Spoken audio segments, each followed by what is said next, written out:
Friends, welcome to this channel. Hope कि आप लोग सभी लोग सेफ होंगे। जैसे कि हम अपना second part Indian economic development है उसको देख रहे थे। तो इसमें पहला चैप्टर है Indian economy on the above of independence, हमने चालू किया था।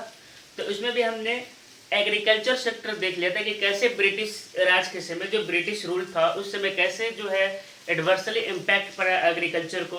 ठीक है, तो इसमें हमने देखा था मेजर कॉजेज जो है एग्रीकल्चर को डिक्लाइन होने का। तो इसमें हमने देखा था कि सबसे पहले जमींदारी सिस्टम देखा था। तो जमींदारी सिस्टम में एक जमींदार को ब्रिटिशर्स और पीजेंट्स के बीच में एक मिडिल मैन की तरह काम करना होता था। वो सब हमने सारा का सारा डिस्कशन कर लिया था। ठीक है, फिर हमने देखा था कि कमर्शियलाइजेशन ऑफ द गुड्स के कारण भी हुआ था। मतलब जो पहले फूड ग्रेन्स होते थे, बट जो ब्रिटिशर्स है वो अपने प्रॉफिट के लिए जो ग्लोबल मार्केट में जो डिमांड था वो कॉटन्स का, जूट्स का, मिल का, तंबाकू, कॉफ़ी, चाय, रबर, ये सब का प्रोडक्शन करने के लिए कैसे पीजेंट्स को मजबूर कर दिए। तो इस भी एक कारण था एग्रीकल्चर का डिक्लाइन होने का, और जिसके कारण फैमिन आया था। मतलब भुखमरी बहुत ही बड़ा लेवल पे पूरा जो इंडियन इकोनॉमी था, जो पूरा देश के चारों तरफ फैला हुआ था, तो वह भी देख लिया था। फिर हमने देखा था कि कोई भी मॉडर्नाइजेशन नहीं हो रहा है, मतलब किसी तरीके का उनके पास टेक्नोलॉजी नहीं है, लैक ऑफ इरिगेशन है, इसके कारण हुआ था। फिर स्कैरिसिटी था इन्वेस्टमेंट का, कि जो इन्वेस्टमेंट जो ब्रिटिशर्स, क्योंकि ब्रिटिशर्स का सबसे ज़्यादा जो रेवेन्यू का सोर्स था वो क्या था कि लैंड रेवेन्यू था। ठीक है, तो लैंड रेवेन्यू से सबसे ज़्यादा प्रॉफिट वहीं से लेते थे, लेकिन खर्च कुछ नहीं करते थे, वहाँ कोई इन्वेस्टमेंट नहीं करते थे, वो बस अपने आर्मी पे सबसे ज़्यादा इन्वेस्टमेंट करते थे। तो इस तरीके से हमारा एग्रीकल्चर जो है वो पूरी तरीके से डिक्लाइन हो गया था। अब ये वाला सेशन में हम देखेंगे कि कैसे जो है इंडस्ट्रियल सेक्टर पे इम्पैक्ट पड़ा ड्यूरिंग द ब्रिटिश रूल। ठीक है, देखिए इंडिया जो है उसका हैंडीक्राफ्ट, मैंने पहले भी बताया था पिछले वीडियो में भी कि इंडिया का जो हैंडीक्राफ्ट था वो वर्ल्ड वाइड रेपुटेटेड था, फेमस था। मतलब बहुत ही ज़्यादा उसको ग्लोबल मार्केट में डिमांड था, क्योंकि ये जो हैंडीक्राफ्ट से बने हुए जो भी कपड़े होते थे वो बहुत ही फाइन होते थे और बहुत ही अच्छे होते थे और टिकाऊ होते थे। तो इसलिए ग्लोबल मार्केट में डिमांड बहुत ही ज़्यादा था। तो ब्रिटिशर्स के आने का भी मेन रीज़न यही था कि ताकि यहाँ से ये कमर्शियली तरीके से अपना बिजनेस चला और ज़्यादा से ज़्यादा प्रॉफिट कमा के इंग्लैंड भेजे। तो उन्होंने क्या किया कि देखा कि यहाँ के जो पीजेंट्स थे उनको तो सबसे पहले क्रॉप्स उगाने को मजबूर कर दिया। उनके जो भी इंडस्ट्रियल सेक्टर थे पूरी तरीके से हैंडीक्राफ्ट्स को बर्बाद कर दिया और किसानों को मजबूर कर दिया ताकि वो बस केवल रॉ मटेरियल्स बनाए, मतलब कि कॉटन्स बनाए और इंग्लैंड भेजे। मतलब cottons as a raw material use करके इंग्लैंड भेज दिया जाता था, और जो भी भेजा जाता था वो बहुत ही सस्ते प्राइस में वो खरीद लेते थे। जो भी जूट हो गया, कॉटन हो गया, ये सब जो है वो सस्ते प्राइस पर खरीद लेते थे। और जब मैंने पहले भी बताया कि इंग्लैंड में इंडस्ट्रियलाइजेशन पहले हो गया, और वहाँ पे इन कॉटन्स को यूज़ करके फाइन क्वालिटी के कट्स बनाते थे, और फाइनली जो था वो इंग्लैंड से इंडिया में वो जो भी फिनिश गुड्स बन के कपड़ा बन के आता था उसको इंडिया में हाई प्राइस पे बेच के और यहाँ पे प्रॉफिट कमाते थे। ठीक है, उन्होंने किसानों को इस हद तक मजबूर कर दिया कि वो अपने फूड ग्रेन्स जो था जैसे दाल, चावल, ये सब चीज़ जो थे, गेहूँ, ये सब की खेती बंद करना पड़ा, और उनको ये रॉ मटेरियल्स पे मतलब जो भी कॉटन्स थे, जूट्स थे, उनको प्रोडक्शन करने पे मजबूर कर दिया गया था। जिसके कारण जो बहुत ही वाइड लेवल पे जो है इंडिया में फैमिन आया था, भुखमरी आया था। ठीक है, बहुत सारे लोग उसमें भी मरे थे। बंगाल में 1770 ईस्वी में भी आया था, इसमें भी लगभग 2-3 लाख आदमी मर गया था। तो इस तरीके से जो है इंडस्ट्रियल सेक्टर जो था ब्रिटिश का, इंडिया का, वो पूरी तरीके से बर्बाद हो गया। देखिए अब थोड़ा समझते हैं कि India were well known for the handicraft industries. मतलब ब्रिटिश के आने से पहले जो है इंडिया जो है बहुत ही अच्छा तरीके से उनका जो हैंडीक्राफ्ट था वो रेपुटेटेड था ग्लोबली। ठीक है, अब industrial sector during British rule के समय क्या हुआ कि डी इंडस्ट्रियलाइजेशन हो गया, मतलब decline in the industrial sector. जो भी इंडस्ट्रियल इंडस्ट्रीज थी, मतलब हैंडीक्राफ्ट इंडस्ट्रीज थी, उनको पूरी तरीके से बर्बाद कर दिया गया था। वो क्योंकि जो ब्रिटिशर्स का 2 ऑब्जेक्टिव था इसके पीछे। पहला कि वो रॉ मटेरियल्स को खरीदना चाहते थे इंडिया से। मैंने जैसे पहले भी बताया कि वो किसानों को मजबूर कर दिए कि वो फूड ग्रेन्स के बदले अब ये रॉ मटेरियल्स बनाए, और उन्होंने ये बताया कि इसमें इनको बहुत ज़्यादा प्रॉफिट होगा। तो बहुत सारा पीजेंट्स जो थे, जो किसान लोग वर्ग थे, वो इस पर बनाने लगे, बट अल्टीमेटली वो बहुत ही ज़्यादा लॉस होता था। वो लोग बहुत ज़्यादा मेहनत भी करते थे, और उनका जिस तरीके से वो मेहनत करते थे वैसे उनको पेमेंट भी नहीं मिल पाता था, बहुत कम पेमेंट देते थे। तो वो क्या करते थे, रॉ मटेरियल्स को खरीदते थे इंडिया पे एट द चीपर रेट, ठीक है, और वो ब्रिटिश इंडस्ट्रीज को भेज देते थे, ठीक है। यहाँ से रॉ मटेरियल खरीद के इंग्लैंड चला जाता था, और इंग्लैंड में इंडस्ट्रियलाइजेशन पहले आ गया था। तो जो ब्रिटिश जो final goods to sell the final product of the British industry at the higher price in the Indian market. और दूसरा इनका ऑब्जेक्टिव क्या था कि जो भी फाइनल गुड्स है उनको यहाँ पे लाके सस्ते प्राइस में थोड़ा सा, मतलब कि हैंडीक्राफ्ट से जो बना हुआ जो कपड़ा है वो, और जो इंग्लैंड से बना हुआ कपड़ा वो दोनों में जो इंग्लैंड से बना हुआ कपड़ा था वो बहुत ही ज़्यादा सस्ता था, तो लोग उसको ज़्यादा खरीदना प्रेफर कर दिए। इस तरीके से भी हैंडीक्राफ्ट इंडस्ट्री जो है वो डिक्लाइन होने लगा। और तीसरा चीज़ क्या किया उन्होंने कि उन्होंने जो भी भारत से कपड़ा बन के जो भी इंग्लैंड जाता था या यूरोप जाता था उस पर वो बहुत ही ज़्यादा एक्सपोर्ट ड्यूटी लगाने लगे, जिसके कारण जो कपड़ा का जो कीमत था, the price of the cost was generally increased, ठीक है, जिसके कारण वो बढ़ने लगा।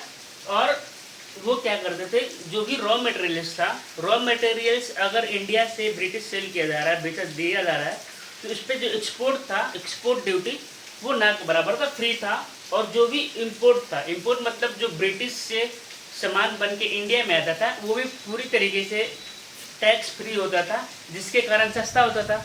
और इस तरीके से जो है हैंडीक्राफ्ट इंडस्ट्री जो इंडिया में था वो पूरी तरीके से बर्बाद हो गया। होप कि आपको ये अच्छी तरीके से समझ में आया होगा। अगर नहीं समझ में आया तो एक बार और देखिएगा, अच्छी तरीके से समझ में आ जाएगा। देखिए दूसरा case, adverse effect of the decline of handicraft industries. देखिए क्या होता है कि अगर आपका किसी देश का अगर प्रोडक्शन ही पूरी तरीके से बर्बाद हो जाए तो क्या होगा, बहुत ही ज़्यादा अनएम्प्लॉयमेंट हो जाएगा, बेरोजगारी बहुत ज़्यादा हो जाएगा, ठीक है। तो इसका एडवर्स इफेक्ट क्या हुआ, हैंडीक्राफ्ट डिक्लाइन हो गया, तो जो लोग जॉब करते थे, मतलब जो कॉटन माइल्स में जो काम करते थे वो पूरी तरीके से बेरोजगार हो गए। और वो बेरोजगार होकर कहाँ चले गए, गाँव में चले गए। और गाँव में जाने के बाद भी उनके पास पहले जो था, गांव में खेती करते समय मान लो किसी एक परिवार का पूरी अच्छी तरीके से काम चल जाता था, बट इंडस्ट्रियल जब खराब हो गया, जब हैंडीक्राफ्ट पूरी तरीके से बर्बाद हो गया, तो एक परिवार में 2 लोग और आ गए, तो जिनके कारण उनका जो सफिशिएंट फूड था वो भी नहीं हो पाता था, क्योंकि ब्रिटिशर्स ये भी मजबूर कर देते कि वो फूड ग्रेन्स नहीं प्रोडक्शन करेंगे, वो कमर्शियल गुड्स को प्रोडक्शन करेंगे। तो जो फूड ग्रेन्स था जो एक लोग के लिए सफिशिएंट था, अब हैंडीक्राफ्ट खराब होने के कारण ये भी लोग आ जाएंगे एग्रीकल्चर में, तो इनका भी जो है वो खाने के लिए क्या होगा, सफिशिएंट नहीं रहेगा। इस कारण से भूखमरी बहुत ही ज़्यादा हो गया और अनएम्प्लॉयमेंट जो है बहुत ही हाई लेवल पर हो गया।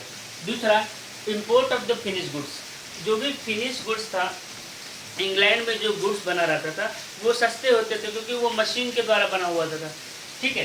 तो जिसके कारण इंडिया को जो हैंडीक्राफ्ट पूरी तरीके से बर्बाद हो गया, और जो फिनिश गुड्स होते थे इंग्लैंड से बने हुए वो मतलब मशीनरी से बने होते थे, इसलिए सस्ते भी होते थे। और इस तरीके से है इंडिया अपना जो हैंडीक्राफ्ट जो इंडस्ट्रीज था, हैंडीक्राफ्ट से बने हुए जो कपड़े थे वो ग्लोबली अपना मार्केट खोल गया था, ठीक है। तो Indian goods could not stand with the foreign goods because foreign goods were very cheap and made up by the machine, so the foreign goods are more fine, ठीक है। मतलब कि फॉरेन जो गुड्स होते थे वो बहुत ही चीप होते थे क्योंकि वो मशीन से बने होते थे, इसलिए, और मशीन से बने होने के कारण यहाँ के हाथ से बने हुए कपड़े से वो ज़्यादा फाइन होते थे। इस तरह जो है ब्रिटिश ने हैंडीक्राफ्ट इंडस्ट्रीज को इंडिया में पूरी तरीके से बर्बाद कर दिया। तीसरा, lack of capital goods industries. देखिए इंडिया में जो कैपिटल गुड्स था, कैपिटल गुड्स मतलब समझिए कि मशीनरी जो था जो प्रोडक्शन करने के लिए क्लॉथ्स का, वो इंडिया में ना के बराबर था, ठीक है। और जो भी था वो बहुत तरीके से जो ब्रिटिशर्स थे वो ख़राब कर दिए थे।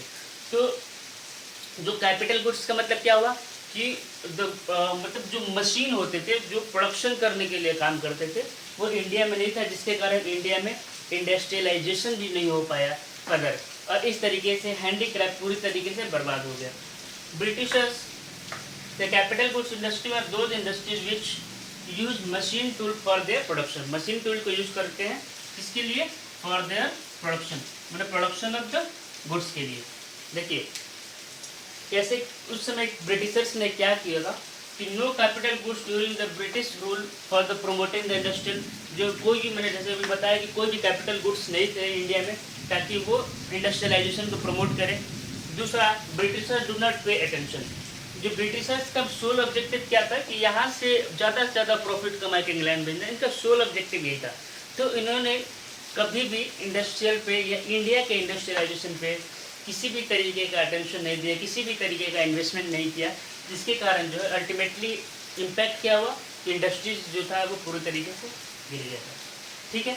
चौथा, लो कंट्रीब्यूशन टू जीडीपी, जो इंडिया का जो जीडीपी था उसमें कोई कंट्रीब्यूशन नहीं होता था, क्योंकि मोस्ट ऑफ द पॉपुलेशन जो था approx 85% of the population are engage in the agriculture sector only. ठीक है। तो जो कंट्रीब्यूशन था इसका इंडस्ट्रियल सेक्टर का वो जीडीपी में, मैंने जीडीपी पहले बता चुका है। ठीक है। जीडीपी का मतलब होता है ग्रॉस डोमेस्टिक प्रोडक्ट, मतलब कि total final goods and services produce during the 1 year with in the territory, मतलब एक टेरिटरी में एक साल में जो भी final goods and services produce होता है उसको हम जीडीपी बोलते हैं। ठीक है। तो कंट्रीब्यूशन जो था इंडस्ट्रियल सेक्टर का during the time of the British rule was very low, इस कारण से जो इंडस्ट्रियल सेक्टर था बर्बाद हो गया। पांचवा कारण, limited role of the public sector, the role of the public sector was very limited or restricted to a certain areas like the railway, postal services, telephone, maximum यहाँ तक का जो देखिए जो रोल था पब्लिक सेक्टर का वो बहुत ही कम था, और कम मतलब कि बहुत ही शॉर्टन एरिया में ही पब्लिक सेक्टर थे। जैसे कि रेलवे में मैंने बताया हुआ है 1853 में उस समय लॉर्ड डलहौजी वहाँ के गवर्नर जनरल थे, तो उनके द्वारा रेलवे चालू किया गया, उनके द्वारा ही टेलीफोन सर्विसेज चालू किया गया था, पोस्टल सर्विसेज, वो सब उन्हीं के द्वारा। तो जो रोल था पब्लिक सेक्टर का वो बहुत ही कम था, जिसके कारण जो है इंडिया में जो इंडस्ट्रियलाइजेशन है वो नहीं हो पाया, और इंडस्ट्रियल सेक्टर जैसे कि हैंडीक्राफ्ट वो अपना मार्केट खो दिया। और इस तरीके से जो ब्रिटिशर्स थे यहाँ के रिसोर्सेज को एक्सप्लॉइट करके ब्रिटिश में भेजते थे, मतलब यहाँ और मतलब जो भी प्रॉफिट कमाते वो ब्रिटिश में भेज देते थे, और इंडिया पे कभी अटेंशन नहीं दिया, जिसके कारण ये जो हैंडीक्राफ्ट है पूरी तरीके से बर्बाद हो गया। होप कि आपको समझ में आया होगा। इसके बाद हमारा टॉपिक है फॉरेन ट्रेड। फॉरेन ट्रेड के बारे में भी समझेंगे तो कॉलोनियल रूल के समय फॉरेन ट्रेड क्या था। अगर मेरा वीडियो आपको अच्छा लग रहा तो आप लोगों के साथ शेयर करें। Thank you so much.